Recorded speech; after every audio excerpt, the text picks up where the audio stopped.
Hi friends, welcome back to my channel. Today video ఏంటంటే బియ్యం పిండి సగ్గు బియ్యంతో నోట్లో వేసుకుంటే కరిగిపోయేలా ఉండే అప్పడాలు తయారు చేసుకోవడం కూడా చాలా సింపుల్. ఎండ లేకపోయినా ఫ్యాన్ కింద అయినా ఈజీగా పెట్టేసుకోవచ్చు. చాలా అంటే చాలా చాలా బాగుంటాయి. చేసుకోవడం కూడా చాలా సింపుల్. ఇక ప్రాసెస్ చూద్దాం. ఇక్కడ ఒక బౌల్ తీసుకొని ఇందులోకి ఒక కప్పు బియ్యం పిండి తీసుకుంటున్నాను. తర్వాత ఇందులోకి 2 కప్పుల వాటర్ తీసుకోవాలి. ఏ కప్పుతో అయితే బియ్యం పిండి తీసుకున్నారో అదే కప్పుతో వాటర్ కూడా తీసేసుకోవాలి. తర్వాత దీనిని మంచిగా కలిపేసుకోవాలి. ఉండలేమీ లేకుండా బాగా కలిపేసుకోవాలి. కలిపేసుకున్న తర్వాత ఈ బౌల్ని పక్కన పెట్టేసుకోవాలి. తర్వాత ఒక పెద్ద బౌల్ తీసుకొని ఏ కప్పుతో అయితే బియ్యం పిండి తీసుకున్నారో అదే కప్పుతో 6 కప్పుల వాటర్ తీసుకోవాలి. కరెక్ట్గా 6 కప్పుల వాటర్ తీసేసుకొని ఈ వాటర్ని బాగా మరిగించుకోవాలి. మూత పెట్టేసుకొని బాగా మరిగించుకోవాలి. వాటర్ అనేది కొంచెం మరిగాక ఇక్కడ నేను 1/2 కప్పు సగ్గుబియ్యం తీసుకున్నాను. నేను నైటే నానబెట్టేశాను. సగ్గుబియ్యాన్ని ఒక 2 సార్లు కడుక్కొని ఇక్కడ నేను 1/2 కప్పు సగ్గుబియ్యం తీసుకున్నాను. 1/2 కప్పు సగ్గుబియ్యానికి 1/2 కప్పు వాటర్ తీసేసుకోవాలి. ఇక్కడ ఓవర్ నైట్ నానబెట్టేసాను నేను ఇక్కడ. ఇప్పుడు సగ్గుబియ్యం యాడ్ చేసుకున్న తర్వాత హై ఫ్లేమ్లోనే పెట్టేసుకొని ఈ విధంగా మూత పెట్టేసేయాలి. కొద్దిసేపటికి ఈ విధంగా వాటర్ అనేది బాయిలింగ్ వచ్చిన తర్వాత పిండిని ఒకసారి ఈ విధంగా బాగా కలిపేసుకొని లో ఫ్లేమ్లోనే పెట్టేసుకొని మధ్యలో కలుపుతూ ఈ విధంగా యాడ్ చేసుకోవాలి వాటర్లోకి. మొత్తం యాడ్ చేసుకున్న తర్వాత ఒకసారి ఒక పెద్ద గరిటెతో బాగా కలిపేసుకోవాలి. ఒక 2-3 నిమిషాలు మీడియం ఫ్లేమ్లోనే పెట్టేసుకోవాలి. ఈ విధంగా కలుపుతూ కుక్ చేసుకోవాలి. 2-3 నిమిషాల తర్వాత సిమ్లో పెట్టేసుకొని 12 నుండి 15 నిమిషాలు పడుతుంది కొంచెం దగ్గరికి రావడానికి. సో నిదానంగా కుక్ చేసుకోవాలి, ఎక్కడికి వెళ్ళకూడదు. దాని దగ్గర కూర్చొని ఈ విధంగా బాగా కలుపుతూ ఉడికించుకోవాలి. ఉడకబడిన తర్వాత ఇందులోకి ఇక్కడ నేను 1 టేబుల్ స్పూన్ పచ్చిమిర్చి తీసుకుంటున్నాను. ప్లేస్లో చిల్లీ ఫ్లేక్స్ కూడా యాడ్ చేసుకోవచ్చు.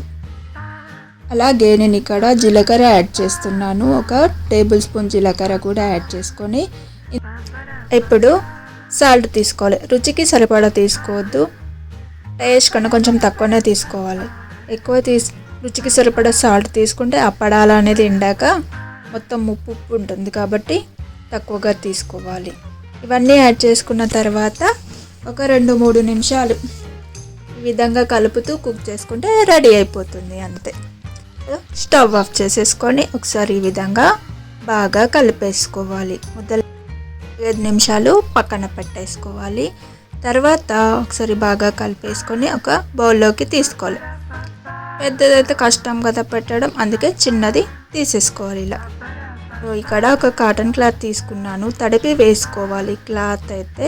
ఒకవేళ మీరు కవర్ పైన పెట్టాలి అనుకుంటే ఈ విధంగా వేడివేడి పిండి మాత్రం వేయకూడదు. గోరువెచ్చటి పిండి మాత్రమే కవర్ మీద వేసేసుకోవాలి. ఇక్కడ అప్పడాలు పెట్టడానికి చిన్న స్పూన్ తీసుకోవాలి, పెద్ద స్పూన్ అవసరం లేదు. ఇక్కడ క్లాత్ మీద పెడుతున్నాను కాబట్టి కొంచెం మందంగానే పెట్టాలి. పలచగా పెడితే మాత్రం విరిగిపోతాయి తీసేటప్పుడు, కాబట్టి ఈ విధంగా మందంగానే పెట్టేసుకోవాలి. అయితే పలచగా పెట్టేసుకోవాలి, మందంగా పెట్టుకోని అవసరం లేదు. ఇక్కడ నేను అన్నీ పెట్టాక చూపిస్తున్నాను. నేను ఇంట్లోనే పెట్టేసుకున్నాను, ఫ్యాన్ గాలికి పెట్టేసుకున్నాను. ఫ్యాన్ అనేది హై స్పీడ్లో పెడితే మార్నింగ్ వరకు చక్కగా ఎండుతాయి. మార్నింగ్ వరకు ఈ విధంగా కొన్ని బాగా ఎండిపోయాయి, కొన్ని తడిగా ఉన్నాయి. ఇప్పుడు నేను కొన్ని తీస్తున్నాను. ఫస్ట్ క్లాత్పై కొంచెం వాటర్ చల్లాలి. ఒకేసారి మొత్తం తడపకూడదు, బాగా మెత్తగా అయిపోతాయి కాబట్టి కొంచెం ఈ విధంగా చల్లాలి. తర్వాత ఇక్కడ వాటర్ చల్లాక 5 మినిట్స్కి అవి లూజ్ అయిపోతాయి, ఈజీగా వచ్చేస్తాయి కాబట్టి ఈ విధంగా తీసేసుకోవాలి. చాలా సింపుల్గా తీసేసుకోవచ్చు. ఒకవేళ అప్పడాలు అనేది రావట్లేదు అంటే మరి కాస్త వాటర్ చల్లేసుకొని ఒక 2-3 నిమిషాలు వెయిట్ చేస్తే ఈజీగా రిమూవ్ అయిపోతాయి క్లాత్ నుండి. అంతే, చాలా సింపుల్గా తీసేసుకోవచ్చు. టైం కూడా ఎక్కువగా పట్టదు. ఇవి మొత్తం తీసేసుకున్న తర్వాత వీటిని మళ్ళీ ఆరబెట్టుకోవాలి. ఎండలో ఒక 2-3 గంటలు పెట్టేసుకుంటే సరిపోతుంది, చక్కగా ఆరిపోతాయి. ఇవన్నీ ఆరిపోయిన తర్వాత ఈ విధంగా ఒక డబ్బాలో స్టోర్ చేసుకుంటే 1 ఇయర్ వరకు హ్యాపీగా వాడుకోవచ్చు. చాలా అంటే చాలా చాలా బాగుంటాయి. 1 మంత్కి ఒకసారి ఎండలో పెట్టుకుంటే చాలా బాగుంటాయి. ఇప్పుడు కొన్ని వేయించి చూపిస్తున్నాను. ఇక్కడ ఆయిల్ అనేది బాగా హీట్ అయ్యాక కొన్ని ఇందులో వేసేసుకోవాలి. బాగా హీట్ అయ్యాకనే యాడ్ చేసుకోవాలి, లేదు అంటే బాగా ఆయిల్ పీల్చేస్తాయి. ప్లస్ సరిగ్గా గోలవు, కాబట్టి ఆయిల్ అనేది బాగా హీట్ అవ్వాలి. ఈ విధంగా వాటిని కదుపుతూ వేయించేసుకోవాలి. తర్వాత ఒక ప్లేట్లో పెట్టేసుకుంటే సరిపోతుంది. చాలా తెల్లగా చాలా బాగుంటాయి. ఇవి పెట్టుకుంటే కరిగిపోతాయి, చాలా టేస్టీగా ఉంటాయి. ఈ వీడియో కనుక మీకు నచ్చినట్లయితే లైక్ చేయండి, షేర్ చేయండి, కామెంట్ చేయండి, సబ్స్క్రైబ్ చేయండి. Thank you for watching. చేసుకోవడం కూడా చాలా సింపుల్.